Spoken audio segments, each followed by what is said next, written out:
Anatomy of the brain. The brain has three major anatomical areas.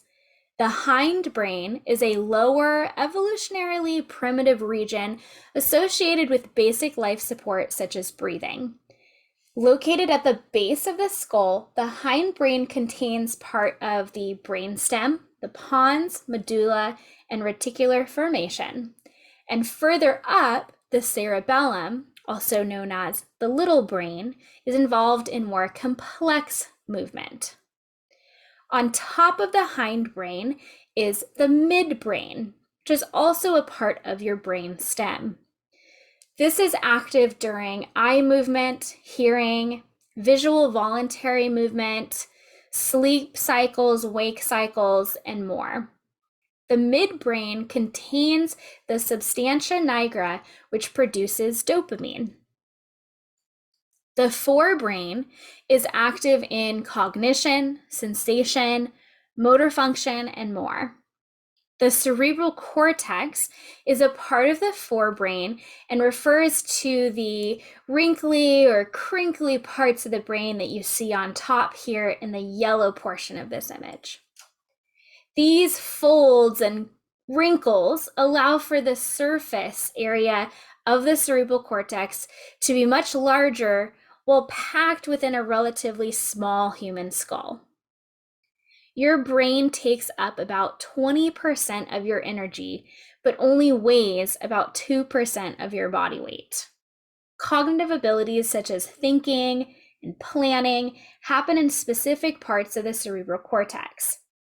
Sometimes these abilities are referred to as higher order processing or executive functioning because they occur on the uppermost portions of the brain.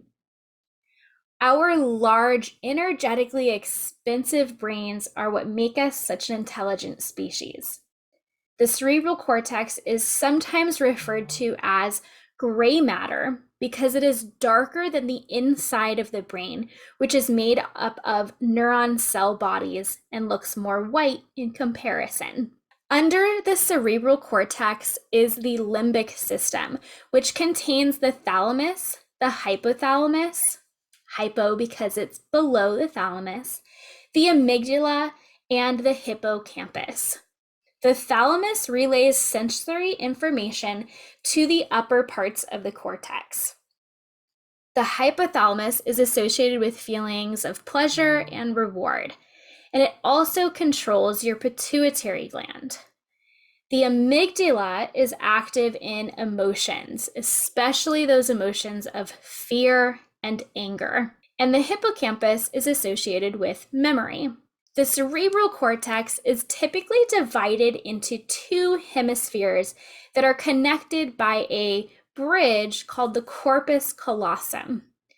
Generally, the left hemisphere controls the right side of the body and takes in sensory information from the right side of the body, whereas the right hemisphere generally controls the left side of the body and takes in sensory information from the left. Hemispheric lateralization and specialization is the term that means that the two hemispheres are not equally active while we perform different tasks such as language processing and visuospatial tasks. Interestingly, split brain patients have had their corpus callosum surgically removed to treat severe seizures. Their hemispheres do not communicate in the same way as they did before this surgery, and consequently, they can draw two different things at the same time while using both of their hands.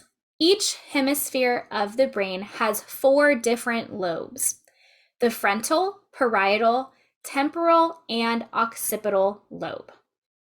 The frontal lobe controls movement in the specialized motor cortex. Also within the frontal lobe, the prefrontal cortex is active while we perform executive functioning skills. The parietal lobe contains the somatosensory cortex. This is where information from the sense of touch would arrive to be processed. The temporal lobe is where the auditory cortex is found and where we process hearing and language. Smell and taste are also partially processed here. Lastly, the occipital lobe is the back of the brain and contains the visual cortex.